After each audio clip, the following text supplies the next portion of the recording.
வாழ் மக்களுக்கு, அதாவது சாதாரண பொதுமக்களுக்கும் பயனில்லை, மாணவர்களுக்கும் பயனில்லை, இளைய சமுதாயத்துக்கும் பயனில்லை. ஏன் அப்படி சொல்றேன் அப்படின்னா, பாருங்க கலர் கூட ஒரே மாதிரிங்க. போன வருஷம் பட்ஜெட் இந்த வருஷம் பட்ஜெட் புக்கு மாதிரி கலர் கூட ஒரே மாதிரி, ஒரே ஒரு போட்டோ மாதிரி. செந்தில் பாலாஜி போல துணை முதலமைச்சர் போட்டோ போட்டிருக்க ஒழிய, அதே மாதிரி பாத்தீங்கன்னா இருக்கக்கூடிய சப்ஜெக்ட் பாத்தீங்கன்னா புதிய திட்டங்கள் கோவைக்கு, அதாவது 100% வரி ஏற்றிருக்காங்க. ஆனா புதிய திட்டங்கள் ஒண்ணுமே கிடையாது. இத்தனை கோடி வருவாய் வந்துமே இந்த மாநகராட்சி 126 கோடி ரூபாய் வந்து பற்றாக்குறை பட்ஜெட் போட்டு வச்சிருக்காங்க. அப்படியே இருந்தாலும் ஏழை எளிய மக்களுக்கு பயன்பெறுமா? அதுவும் இல்லை.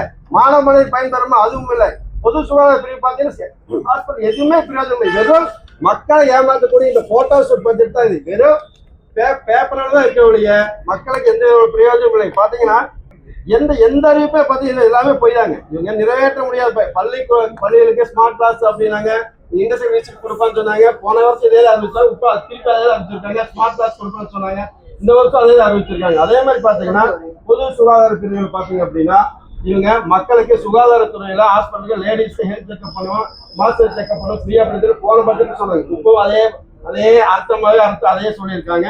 அதே மாதிரி இன்ஜினியரிங் செக்ஷன் பாத்தீங்கன்னா கிராஸ்கட் ரோட்ல மல்டி லெவல் கார் பார்க்கிங் வரை காம்ப்ளெக்ஸ் வரும்னு சொன்னாங்க. போன வருஷம் பட்ஜெட் சொன்னாங்க, இப்போ அதே தான் சொல்லியிருக்காங்க.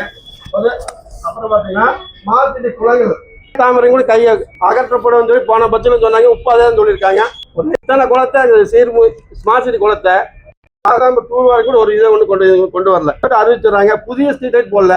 அதே மாதிரி பாத்தீங்கன்னா சத்தி ரோடு, மருதமலை ரோடு, அதாவது ரோடு வைடிங் பண்ணு சொல்லி போன வருஷம் சொன்னாங்க, இப்போ சொல்றாங்க. சத்தி ரோடு பாத்தீங்கன்னா கிட்டத்தட்ட பாத்தீங்கன்னா கடந்த அதிமுக காலம் முடியும் போது 38 கோடி ரூபாய் ரோடுக்கு எலெக்ஷன் மட்டும் ஒதுக்கினாங்க, அவர் எம்எல்ஏ இருக்கும்போது. ஆனா இது வரைக்கும் அதுக்கு வரல, வெறும் பட்ஜெட்ல அறிவிச்சிட்டு இருக்காங்க, அதுவும் வரதில்லை.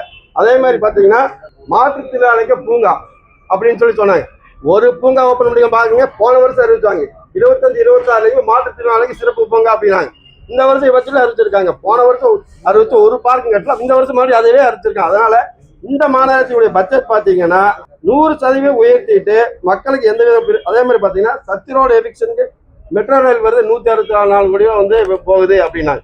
அதுல வந்து அதனால வந்து ரோடு எவிக்ஷன் பண்ண முடியும்னு சொல்லி அதையும் சொல்லி போட்டு இப்போ மெட்ரோ ரயில் கேன்சல் ஆயிடுச்சு. அப்போ சத்தி ரோடுக்கு எவிக்ஷன் விரிவாக்கத்துக்கு திட்டம் கொண்டு வந்துருக்கும்போது அதுவும் கொண்டு வரல. அதனால இவங்க பாத்தீங்க அப்படின்னா இந்த எலெக்ஷனுக்கோசரம் வெறும் மாயாஜால பட்ஜெட், வேற எதுவுமே கோவை வாழ் மக்களுக்கு எந்த விதமான பிரயோஜனமும் இல்லை. அதாவது கிரிக்கெட் ஸ்டேடியம் வருனாங்க, எங்க வந்துச்சு, அவங்க துணை அமைச்சர் வந்தாங்க, அவங்க பொறுப்பு அமைச்சர் வந்தாங்க, கிரிக்கெட் ஸ்டேடியம் வந்து பேட்டியெல்லாம் நிறைய கொடுத்தாங்க. எங்க வந்திருக்கு இன்னைக்கு பாத்தீங்கன்னா கோவை மாநகராட்சி வயது மக்களுக்கு 100% வரி உயர்த்திட்டு இளைய சமுதாய ஒரு கிரிக்கெட் ஸ்டேடியமோ ஷட்டில்காக் கோர்ட்டுமோ இன்டர்நேஷனல் ஸ்டாண்டர்ட் ஸ்விம்மிங் பூல் ஏதாவது கட்டி கொடுத்துருக்காங்களா?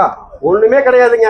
இந்த வெறும் இந்த 5 ஆண்டு காலம் வந்து இருண்ட மாநகராட்சி இந்த கோவை மாநகராட்சி. அதனால வந்து அனைத்து இந்திய அண்ணா திராவிட முன்னேற்ற கழக ஆட்சியில வந்து பாத்தீங்க அப்படின்னா வளர்ச்சினா அனைத்து இந்திய அண்ணா திராவிட முன்னேற்ற கழகம் தாங்க. எப்படி உதாரணத்துக்கு நாங்க நெஞ்சு சொல்லுவோம், திருச்சி ரோடு பாலம் கொடுத்துருக்கோம், அவினாசி ரோடு பாலம் கொடுத்துருக்கோம், மேட்டுப்பாளையம் ரோடு பாலம் கொடுத்துருக்கோம், இதுக்கு அத்தனை ஸ்மார்ட் சிட்டி எல்லாம் பண்ணி கொடுத்தோம், அத்தனை ரோடு ரெடி பண்ணி கொடுத்தோம், பூங்காக்கள் ரெடி பண்ணி கொடுத்தோம். இன்னைக்கு மாநகரோட நிலைமை என்ன இருக்கு? அதனால அதாவது கடந்த வாவுசி பார்க்க வந்து போன வருஷம் சொன்னாங்க பறவை சரணாலயம் பிரைவேட் பார்க்க அமையும் அப்படின்னாங்க. இதற்கு இந்த பட்ஜெட்ல அறிவிச்சிருக்காங்க, அதுவும் வரல. அதே மாதிரி வெறும் அறிவிப்பு மட்டுமே தான். எப்படி இந்த அரசு திமுக அரசு போட்டோ ஷூட் அரசு நடக்குதோ அதே மாதிரி போட்டோ ஷூட் பட்ஜெட் தான் இது. வெறும் பேப்பர்ல மட்டும் தான் பட்ஜெட்டா இருக்கக்கூடிய மக்களுக்கு பயன்படாத பட்ஜெட் இது.